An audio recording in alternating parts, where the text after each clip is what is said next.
안녕하십니까. 반갑습니다. 오늘 날씨가 너무 좋죠. 정말 빛나는 10월입니다. 그렇지만 부동산 경기는 완전히 한여름보다 더한 온열에 설이 내릴 것보다는 못하겠지만 지금 상태가 너무 많이 안 좋죠. 고강도 부동산 대책 이후에 전세 매물이 뚝 떨어져 가지고 사실 뭐 거래가 없으니까 전세도 안 나오는 건 사실인데요. 그러다 보니까 서민들이 집 구하기가 진짜 하늘의 별 따기고, 어제 뉴스 보니까 완전 줄 서는 거 보니까 진짜 끔찍하더라고요. 그다음에 이제 뭐 그래도 뭐 거래는 필요한 사람은 또 있으니까 뭐 문은 열어놓고 근무는 합니다만 사실 힘이 많이 빠지는 게 사실입니다. 뭐 서울 아파트 거래량 추이 이렇게 하고 도표가 나왔는데요. 올 금년 봄이죠. 봄이 이제 2, 3월이 거래량이 제일 많을 때인데, 여기 이제 깡충 이렇게 띄는 여기 도표를 보시면, 이거는 6월 17일 고강도 대책이 예상이 되니까 이제 갑작스럽게 많이 해서 가장 수직 상승하는 데이터고요. 여기서 완전히 쫙 내려간 거 보면 지금 뭐 너무 완전히 반의 반도 안 될 만큼 엄청나게 줄었습니다. 완전히 거의 뭐 맨 땅에 헤딩하는 정도입니다. 지금 그 이유야 뭐 많겠지만, 그 중에 갭 투자가 완전히 막혀갖고 가령 뭐 전세를 입자를 맞추면서 매매를 하는 뭐 법인이라든가 개인이라든가 이런 투자하시는 분들이 없다 보니까 거래가 완전 뚝 떨어져가지고 전세 물건이 귀하고, 또 뭐 2주택, 3주택 뭐 되면은 아예 뭐 대출이 안 되고 취득세, 양도소득세 뭐 굉장히 높은 세율을 매기니까 거래가 없는 게 또 사실입니다. 그 다음에 이제 우리가 예상치도 못한 코로나로 인해서 경기 침체되다 보니까 상공인들이 뭐 장사가 잘 되면 집도 사고 이자도 넣고 대출금도 갚을 수 있는데, 그렇지 못하니까 뭘 사기가 겁이 나잖아요. 그죠? 그러다 보니까 전세를 찾는 사람은 더 많고, 또 그 임대차 보호법에 보면 기간 연장을 해주다 보니까 기존 계시는 분들이 2년 더 연장을 하겠다 하니까 새로 이제 찾는 분들은 찾기가 더 힘든 이런 상황입니다. 다음 화면 보실까요?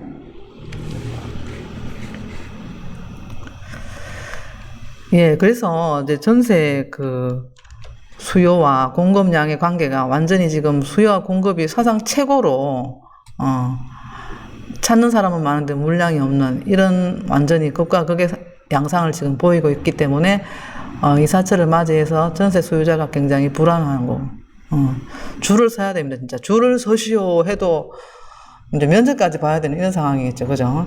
나중에 뭐 고장 나는 거 고쳐 달라고 하겠는지, 안 그러면은 뭐 개나 고양이 먹이겠는지 이런 거 다 보면서, 애들이 있는지 없는지 다 보면서 집을 깨끗이 쓸 것 같은지 안 같은지 직업도 보고 인상도 보고 다 보고 그렇게 한다고 하더라고요. 그다음에 보면 개정된 임대차 3법 중에 하나는 내년 전월세 신고는 내년부터 시작을 하게 되죠. 입법은 통과가 돼가지고 지금 하고 있고, 세입자가 요구할 경우에 한 번에 걸쳐서 재계약을 허용한다고 합니다. 물론 이제 그 자세하게 또 디테일하게 설명하려고 그러면은 세입자가 요구한다고 해서 다 되는 건 아니잖아요. 그죠? 여러 가지 제외되는 항목은 있지만 그거는 이제 기본적으로 알고 계시니까 여기서는 이제 대략 아우트라인만 말씀을 드릴게요. 전세 대기자가 많다 보니까 전세난이 좀 힘든 이런 상황이 왔다는 거. 다음 화면 보실까요? 그래서 우리가 지금 오늘 골자가 뭔가 하면, 전세 낀 집을 매매할 때는 세입자 의사 확인을 반드시 해야 된다는 거죠. 이것도 구두로 해서는 안 되고요. 내용 증명이나 안 그러면 녹음이나 이렇게 서명을 받도록 해서 하는 게 중요하다는 게 나와 있고요. 잘못하면 중개 사고로 이어지고, 임대인, 임차인, 세입자 완전히 잘못하면 원수되잖아요. 그죠? 이런 걸 잘 슬기롭게 극복을 해야지 되지, 안 그러면은 이 법이 되고 난 다음에 가장 먼저 또 피해를 보는 사람들도 분명히 있을 거예요. 그래서 기존 세입자의 계약 갱신 요구권 행사 여부를 반드시 기재를 하셔야 됩니다. 물어도 봐야 되겠지만 계약서 사항에 반드시 기재해야 되는 게 오늘의 포인트입니다. 아파트 매수자가 잔금 납부를 위해서, 예를 들어서 이제 전세 낀 거래를 할 경우에는 그 매수자가 잔금 납부를 위해서 주택담보대출, 요 줄임말인데요, 요거를 받을 경우에는 그 대출을 받은 그날부터 6개월 안에 전입신고를 이제 샀는 그 집으로 해야 하니까, 그 세입자가 뭐, 나가느니, 안 나가느니, 이렇게 막 번복을 하고 이러면 머리 아프잖아요. 그죠? 그러면 이제 매수자가 붕 뜨게 되죠. 그 다음에 이런 문제 때문에 이제 이번에 이제 국토부에서 이게 법을 개정하고 난 다음에 이런 문제가 이제 발생을 하다 보니까, 개정안을 이제 다시 입법 예고할 계획으로 지금 준비하고 있습니다. 다음 화면 보실까요? 그래서 약간의 문제가 있을 수 있겠다 싶은 거를 한번 짚고 넘어가도록 하겠습니다. 가령 2020년도 올해 9월에 매수하신 분이 계시는데요. 그 기존 전세 계약자를 선계 조건으로 했는데 그 전세입자가 묵시적으로 갱신을 해갖고 있는 상태다. 예전부터 계약을 했었는데 묵시적인 갱신으로 인해서 만기가 2021년 2월이다. 이러면 아직 남아있는 상태잖아요. 그죠? 계약은 9월에 했고. 근데 이런 세입자를 따안고 사는 매수자인 경우에 어떤 점을 주의해야 되는지 보시면은 임대차 3법이 일단은 이제 그 적용이 됐는 시기잖아요. 그죠? 그러니까 7월 31일 이후에 이제 생겼으니까 계약 갱신권을 임차인이 요구할 수 있나요? 이런 얘기예요. 그래서 세입자가 원할 경우에는 1회에 한해서 요구할 수 있다. 이제 묵시적 갱신은 달리 보는 거죠. 묵시적 갱신 외에 한 번 더 할 수 있다는 것을 지금 얘기하기 때문에 임차인의 동의를 받지 않고 계약을 했다면은 이거는 임차인이 요구하는 경우에는 꼼짝없이 1회에 한해서 요구를 받아줘야 되기 때문에 차질이 생기면 안 되기 때문에 묵시적 갱신으로 있는 것도 그건 제외하고 1회에 한해서 플러스, 그러니까 쿠폰 카드를 한 장 더 쓸 수 있다는 거죠. 플러스 2를. 그러니까 묵시적 갱신은 상태로 있는 건지 어떤 상태로 있는 건지 세입자와의 관계, 그 다음에 계약 갱신 청구권을 요구할란지 안 할란지 이런 거를 다 살펴보고 계약을 해야 된다는 겁니다. 그 다음에 두 번째로 발생할 수 있는 문제가 어떤 게 있는가 하면은 계약 갱신 요구권 행사 기간 내에 임차인이 권리 행사 전에 3자에게 매매 계약을 체결했는 경우 갱신을 요구할 수 있나요? 이 말입니다. 근데 제3자라고 하면 벌써 이제 매수인이 이제 발생했다는 건데요. 근데 계약은 하고 소유권 이전 전이라면 이게 이제 이것도 제대로 확인 안 했다는 거겠죠. 그죠? 계약 행사 기간 아니라고 하면은 언제라도 요구할 수 있는 상황이 있다는 거를 염두해야 되는데 그 기간 아닌데도 불구하고 매매 계약을 해놨다고 해서 나가라 이렇게 한다는 건 이야기가 안 된다는 얘기죠. 그죠? 그래서 임대인은 거절할 수가 없다는 거예요. 단 갱신 요구 기간 전에 소유권 이전을 하면 괜찮아요. 이 기간 안에 안 들어가는 거는 상관이 없는데 기간에는 들어갔는데 그냥 매매 계약만 했다고 해서 나가라 이렇게는 안 된다는 거죠. 단 되는 경우는 어떠한 경우냐 하면은 임차인이 명확하게 갱신 청구권 행사를 하지 않겠다고 해서 매매 계약을 하겠다고 하고 이런 경우에는 이런 했는데 뭐 번복을 한다면은 집주인은 이를 거부할 수 있습니다. 명확하게 갱신 청구권 행사를 하지 않겠다고 해서 계약했는 거는 괜찮은데 이것도 증거가 있어야 될 거 아닙니까? 그죠? 증거가 없으면은 곤란해요. 증거가 없으면 또 이제 시비에 문제가 생기겠죠. 그렇기 때문에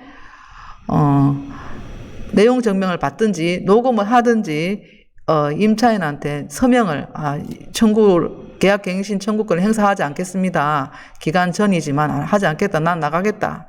이렇게 해서 받는 것은 관계가 없다고 합니다. 그렇기 때문에 요거는 이제 국토부 해석이 추후에 이제 나왔는데요. 사실은 요 전에 문제가 있었던 게 뭔가 하면은 갱신 요구 기간 아닌데도 만약에 나 나가겠다 이렇게 얘기를 했는데 막상 이제 집을 구하려고 보니까 집이 없어요. 그 가격이 맞는 것도 없고 그래서 번복을 했답니다. 번복을 하게 되면은 이거는 들어줘야 된다 이런 얘기가 있었잖아요. 그죠? 그에 대해서 또 이제 문제가 생기는데 만약에 매매 계약을 했다면 그리고 확실하게 명확한 자료가 청구권을 행사하지 않겠다는 자료를 받아 놓으면은 그거는 임차인이 번복을 해도 안 된다는 거죠. 그러니까 어떤 그 청구권 행사를 했느냐 안 했느냐, 했는 거를 확실한 자료를 가지고 있고 또 계약서 특약사항에도 적어야 된다는 거죠. 문제가 없도록 이리 살피고 저리 살피고 다 살펴야지 된다는 겁니다. 다음 화면 또 한번 보실게요. 이렇듯 계약이라는 거는 상당히 마음이 또 바뀔 수도 있고 또 말 한마디에 기분이 상해서 번복할 수도 있고 이렇기 때문에 철저하고 냉정하게 하셔야 됩니다. 계약할 때는요. 세 번째 어떤 문제가 또 생길 수가 있는가 하면은 임차인이 갱신 요구권을 행사한 후에 임대인이 해당 주택을 실거주 목적인 제3자에게 계약을 체결한 경우, 이런 경우는 무슨 뜻이냐? 이 말이냐? 이거죠, 그죠? 임차인이 계약 갱신권을, 요구권을 행사했는데 실거주 목적으로 제3자에게 팔았다면 실거주니까 팔아도 된다, 이래 생각하면 안 된다는 거예요. 체결했다 하더라도 임대인의 지위를 승계한 제3자는 갱신 거절을 할 수 없다는 거죠. 그래서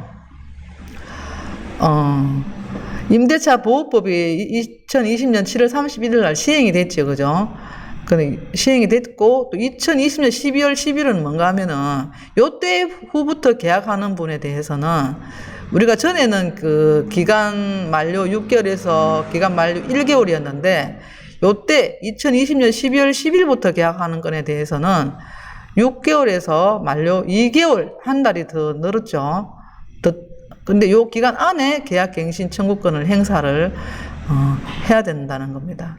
계약갱신 청구 행사 기간이 요렇게 바뀌었다는 거죠.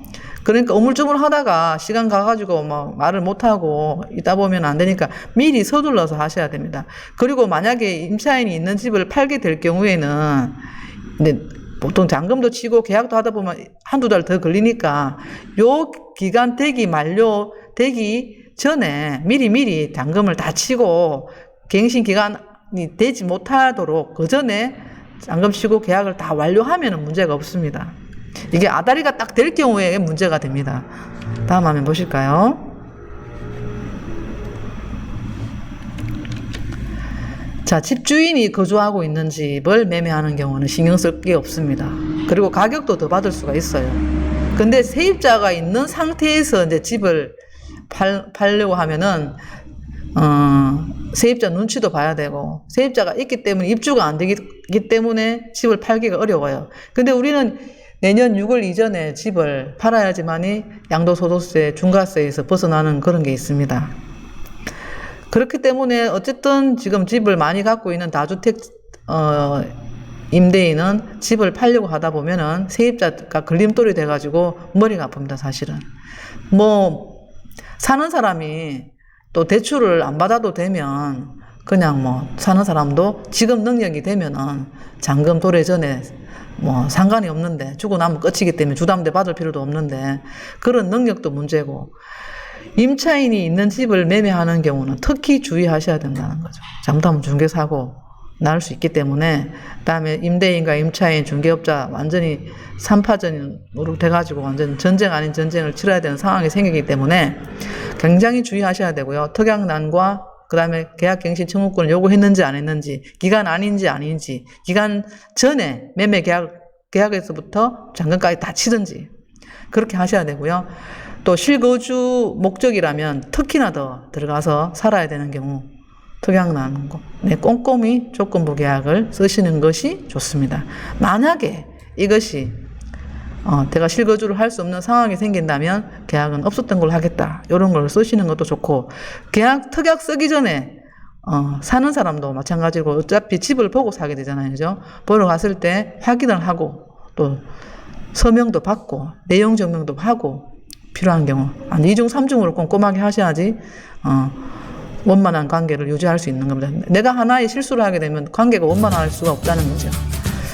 네, 오늘은 전세를 낀 집을 매매할 경우에 생길 수 있는 문제점과 또 해결해야 되는 방안, 이런 것들을 살펴보았는데요. 전세 구하기 참 힘듭니다. 미리 서둘러서 자기가 맞는 집을 선택하시고 자금 능력도 보셔야 되겠죠, 그죠? 항상 미리 준비하시는 그런 자세를 갖추는 게 좋을 것 같고요. 오늘 좋은 주말인데요. 멋진 날씨에 야외도 한번 가보시고 또 맛있는 음식도 해드시면 참 좋겠죠. 오늘 여기까지 들어주셔서 감사합니다. 저희 영상이 도움이 되셨다면 구독, 좋아요 부탁드립니다. 감사합니다.